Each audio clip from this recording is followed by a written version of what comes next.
Hi friends, ಎಲ್ಲರಿಗೂ ನಮಸ್ಕಾರ. Welcome to my YouTube channel. ಇವತ್ತು ತಿರುಪತಿಯ ಒಂದು ವಿಶೇಷವಾದ ಮಾಹಿತಿ ಜೊತೆ ನಾನು ನಿಮ್ಮ ಜೊತೆಗೆ ಬಂದಿದ್ದೀನಿ.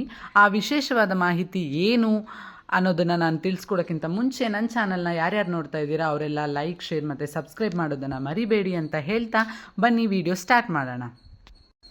ಕೂದಲನ್ನು ತಿರುಪತಿಗೆ ಯಾಕೆ ಕೊಡ್ತಾರೆ ಅಂತ ಎಷ್ಟೋ ಜನರಿಗೆ ಗೊತ್ತಿಲ್ಲ.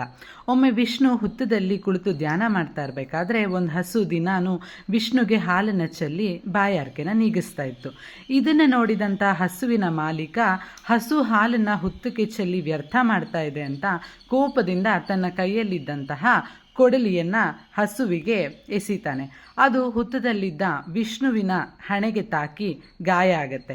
ಸ್ವಲ್ಪ ಕೂದಲು ಕೂಡ ಕಟ್ಟಾಗತ್ತೆ. ಇದೇ ಸಮಯದಲ್ಲಿ ವಿಷ್ಣುವಿನ ಲೀಲೆಯನ್ನು ಕೇಳಿ ಲೀಲಾ ಎಂಬುವವಳು ನೋಡೋಕೆ ಬಂದಾಗ ವಿಷ್ಣುವಿನ ತಲೆಯಲ್ಲಿ ಗಾಯ ಆಗಿರೋದು ಮತ್ತು ಕೂದಲು ಹೋಗಿರೋದು ಕಾಣುತ್ತೆ.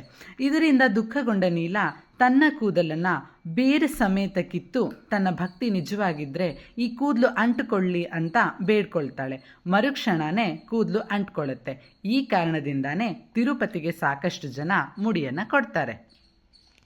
ಈ ಮಾಹಿತಿ ನಿಮಗೆಲ್ಲ ಇಷ್ಟ ಆಗಿದ್ರೆ ನನ್ನ ಚಾನಲನ್ನು ಸಬ್ಸ್ಕ್ರೈಬ್ ಮಾಡೋದನ್ನು ಮರಿಬೇಡಿ. ಇನ್ನಷ್ಟು ಹೆಚ್ಚು ಮಾಹಿತಿಗಳೊಂದಿಗೆ ಮುಂದಿನ ವಿಡಿಯೋದಲ್ಲಿ ಸಿಗ್ತೀನಿ. ಅಲ್ಲಿ ತನಕ ಧನ್ಯವಾದಗಳು.